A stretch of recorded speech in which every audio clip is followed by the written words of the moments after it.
Okay, let's unpack this. Bitcoin. It's often, praised as this ultimate decentralized, leaderless digital currency, like truly controlled by no one. That's the ideal, anyway. Mm. But the source material we've been digging into today, well, it paints a pretty different picture. It suggests there's this high-stakes game going on where some really powerful players are very much trying to pull the strings. Yeah, trying to exert their influence. Exactly. Yeah. So what does all this mean for the future of Bitcoin? Is it really decentralized? Well, that's what's so fascinating, isn't it? You have this theoretical ideal of decentralization constantly bumping up against real-world power dynamics. Think of Bitcoin like the rope in a huge ongoing tug of war. That's a good way to picture it. Okay? Yeah. And our mission today really is to explore who is actually on each side of that rope. How are they trying to influence Bitcoin? And maybe counterintuitively, why this struggle might actually be a good thing for Bitcoin in the long run. Interesting, because, in theory, Bitcoin's control is supposed to be perfectly spread out. Among all the users globally, the miners doing the validating, the devs maintaining the code, the holders just, holding it. Right. The ideal is genuinely nobody controls Bitcoin.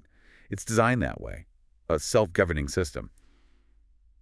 But you're saying that's not quite the reality. That's not quite how it's playing out. No, the ideal is there, but in practice, you definitely see powerful groups, especially big asset managers like BlackRock, actively trying to gain influence. How are they doing that? Well, they're pouring money into mining operations, they're funding key Bitcoin developers, and they're buying up huge amounts of BTC themselves through things like the ETFs. Oh, And that's exactly where this tug of war really starts. It's this constant push and pull. and it's not just theoretical, right? We've actually seen attempts at control, like transaction censorship. I remember reading about F2 Pool. Yeah, that was November 2023. F2 Pool, one of the biggest mining pools out there, was found to be secretly censoring transactions linked to U.S. government-sanctioned wallets. Secretly? Wow. Yeah. Thankfully, other miners noticed and basically voted with their feet, or rather, their hash rate. They just redirected their mining power to other pools. Okay, so the network kind of routed around the censorship. In that case, yes. But it definitely raises that critical question. What happens if a really big chunk of miners falls under that kind of influence? Can the network always route around it?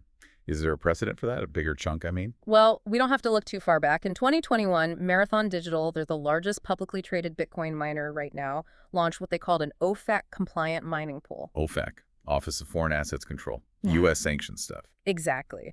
And Marathon directed 100% of its hash power there. Now, Marathon itself is maybe, 6% of the total hash rate, so not world-ending on its own. But the bigger picture is that as of late last year, roughly a third of Bitcoin's total hash rate came from publicly traded U.S. miners. And they're all subject to U.S. rules, including OFAC. A third. Wow. And here's where it gets really interesting, isn't it? Their share is growing. It is, yeah. Because these public companies, they can tap into capital markets, they can issue debt, sell stock to expand, something most private miners just can't do as easily. Right, access to capital. So yeah, more and more of Bitcoin's mining power is likely ending up with these public companies. And you guessed it, their biggest shareholders. Yes. BlackRock. Fidelity. Bingo. BlackRock, Fidelity, Vanguard, State Street.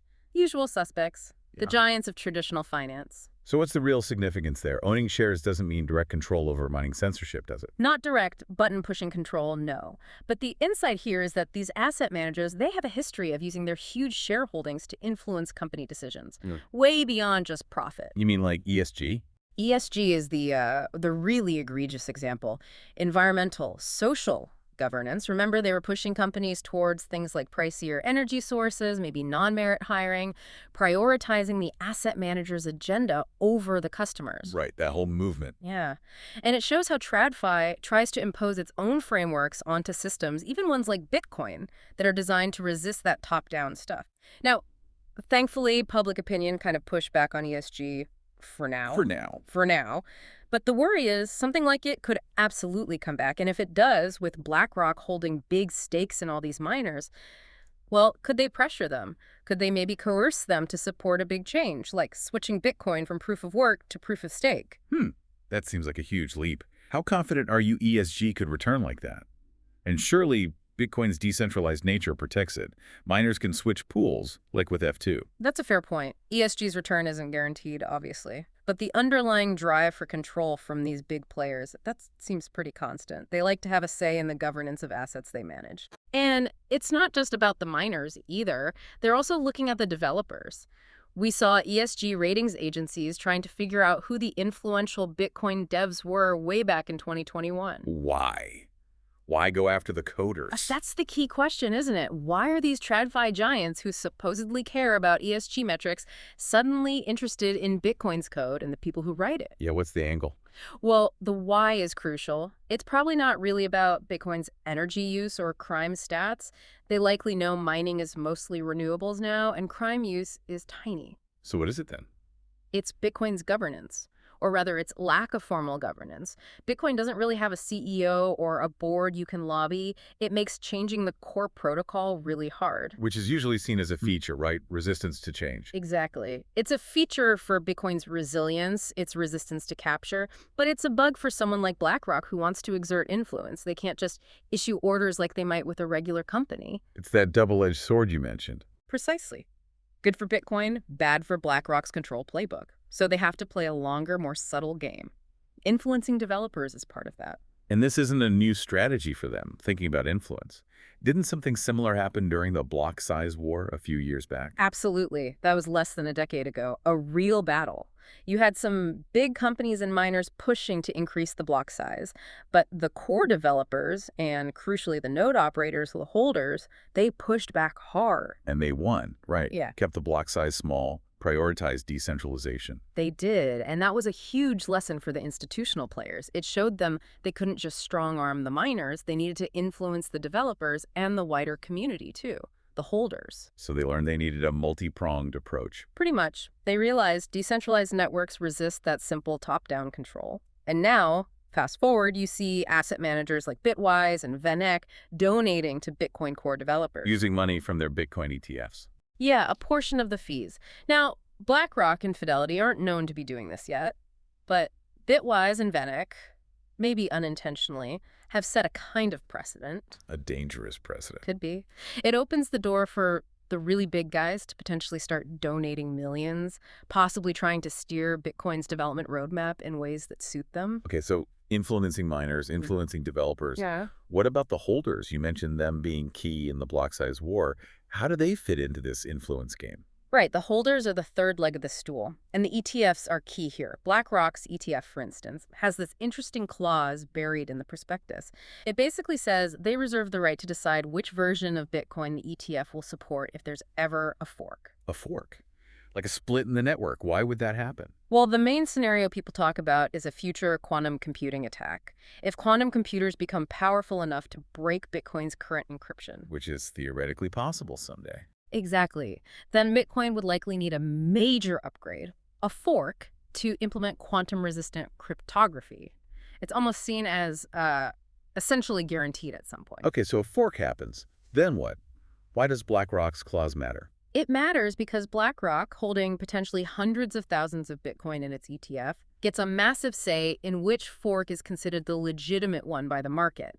Their choice could carry huge weight. So they could pick a version that maybe aligns more with their interests, even if it deviates from Bitcoin's original principles. That's the concern. The source material we looked at suggests, maybe a bit cynically, that many holders care more about profit than, say, true financial freedom or self-custody. Oof. Yeah. So if BlackRock backs a certain fork, even if it's more compliant or centralized, many investors might just go along with it because it's the path of least resistance or where the big money is.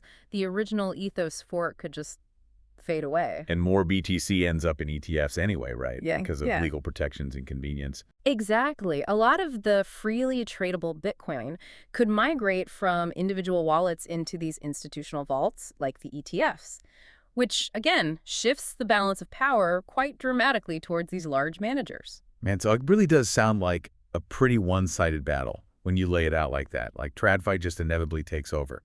But hang on. Is anyone pushing back? Is there another side pulling on that tug-of-war rope you mentioned? It can't just be BlackRock pulling, can it? Oh, absolutely not. That's the good news here. There are definitely powerful forces within the crypto industry who see this happening and are actively pushing back. They have their own countermeasures. Okay, like who?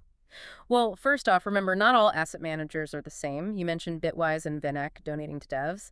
They and others are generally seen as more aligned with the crypto ethos. They want Bitcoin to stay decentralized. They're pulling on the other side of the rope, so to speak. Right, the crypto native or crypto-friendly asset manager. Exactly. But the really big counterweight people point to, that's Tether. Tether, the stablecoin issuer.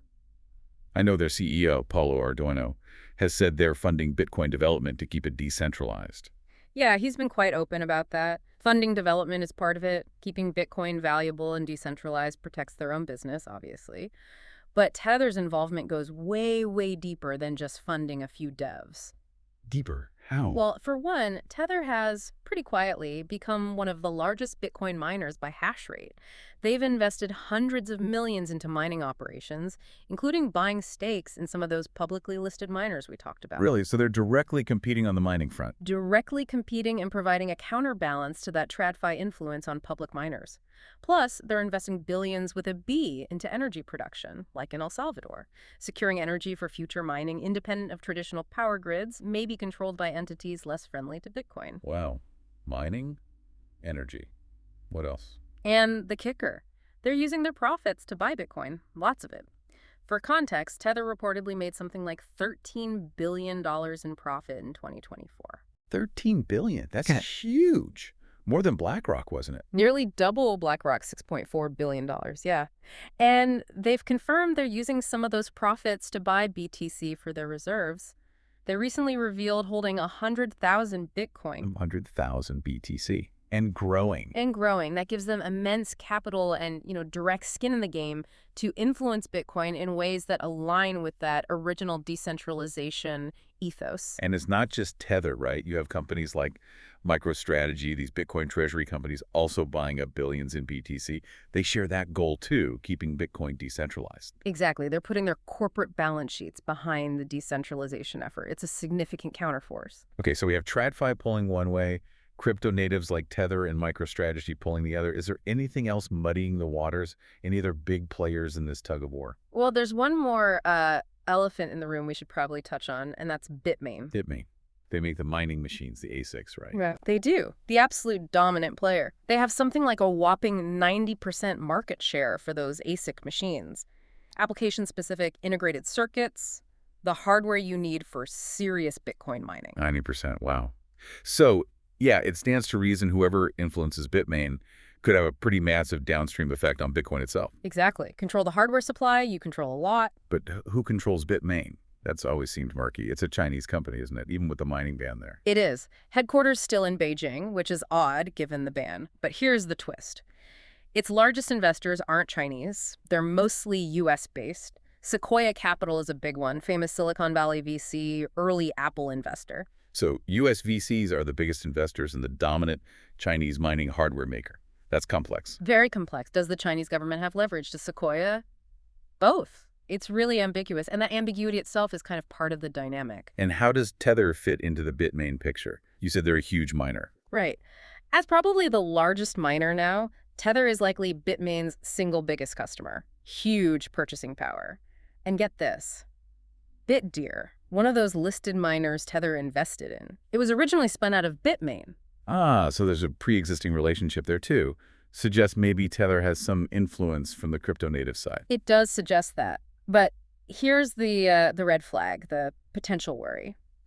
Bitmain has tried to IPO go public in the past. They haven't succeeded yet. Why is an IPO a red flag? Because if Bitmain did go public, it would suddenly become vulnerable to capture by those same big asset managers we talked about, BlackRock, Vanguard, etc. They could buy up shares. And potentially gain control over the company that makes 90% of the world's Bitcoin miners. Exactly. That could seriously threaten Bitcoin's future, putting the fundamental hardware supply under the influence of entities that might be, let's say, less aligned with decentralization. So the battle for Bitmain's future is kind of a microcosm of the whole thing. It really is. It highlights all those competing interests perfectly. Okay, so we've looked at the forces pulling on Bitcoin, TradFi, crypto natives, the whole Bitmain situation. After diving into all this, what does it actually mean for Bitcoin, the network, and for BTC, the asset? Where does this leave us? Well, the good news, maybe surprisingly, is that Bitcoin, the network, will probably remain mostly unchanged in its core principles. Hmm. And BTC, the asset, it's likely to actually benefit from all this struggle. Benefit? How does that work? Because you have these at least two incredibly powerful factions, both trying to influence Bitcoin. And how do they do it? By investing more in mining, maybe funding development, and definitely by buying up more and more BTC. Ah, okay. The competition drives investment and demand. Exactly. Let's go back to that tug-of-war analogy. Yeah. You've got TradFi pulling one way, crypto natives pulling the other. Instead of ripping Bitcoin apart, this tension actually creates a kind of equilibrium. It makes Bitcoin more like a sturdy tree with really deep roots. The forces pulling on it from opposite directions actually end up reinforcing it, making it stronger. A sturdy tree. I like that metaphor. So the constant tug of war makes Bitcoin more robust. Yeah, more robust, more anti-fragile, maybe. And all that competitive buying pressure from both sides naturally pushes the price of BTC higher over time. So this whole dynamic, this struggle for control, it's actually ideal, or at least inevitable. The source material suggests it's maybe both ideal and inevitable, especially as we might see nation-states start to get involved more seriously down the line. Their competing interests could cancel each other out even further, Making Bitcoin even more neutral, perhaps. potentially solidifying it as this truly global neutral asset. That's the optimistic view. Okay, that's a fascinating way to look at it. The struggle itself strengthens the network. But it's not all sunshine and roses, right? There must still be risks in this equilibrium. Oh, for sure. There are definitely risks. Like what? What could upset this sturdy tree? Well, what happens if the balance shifts too dramatically? Imagine if, say, one of the big custodians holding Bitcoin for BlackRock's ETF got hacked. Massive losses. Maybe that pushes people back to self-custody in a big way, weakening the TradFi side. Okay, that's one scenario. What about the other way? Conversely, what if global interest rates went back down to near zero? Tether's making those huge profits partly because they hold lots of U.S. treasuries earning high interest right now. Ah, so if rates fall, their profits could plummet. Could plummet. And that might weaken their ability to invest in mining and buy BTC, potentially giving the TradFi players like BlackRock a significant advantage in the tug-of-war. So imbalances are a risk. Mhm. Any others? The biggest inherent danger, perhaps, is just the nature of powerful people and institutions. They really, really hate losing. That. So if one side feels like it's definitively losing the battle for Bitcoin's future, the source warns they could potentially resort to drastic measures, things that could seriously damage the network and tank the price. Like what kind of drastic measures? The nuclear option mentioned is something like accelerating a quantum computer attack before the network is ready, something deliberately destructive. It's extreme, but when billions or trillions are at stake, you can't rule it out entirely. Wow. Okay, Oh, that's a sobering thought. it is. So this brings us to a really interesting question, one for you, the listener, to maybe ponder. Okay. Is Bitcoin ultimately successful because nobody controls it, living up to that ideal? Or maybe paradoxically, is it successful precisely because all these powerful entities are constantly trying to control it, creating this dynamic tension, this equilibrium that actually strengthens it and drives it forward? Hmm. Is it the lack of control or the fight for control that makes it work? That's definitely something to chew on, isn't it? Well, if you found this deep dive valuable and hopefully thought-provoking, we definitely encourage you to follow, and maybe share this with others who might appreciate this unique perspective on Bitcoin's future. Yeah, spread the word. And of course, for those of you who want to keep exploring the world of Bitcoin and what it's teaching us, you can follow What Bitcoin Taught Me pretty much everywhere. We're on Twitter, X, Nostr, Bluesky, Threads, Instagram, Facebook, and LinkedIn. Lots of places to connect.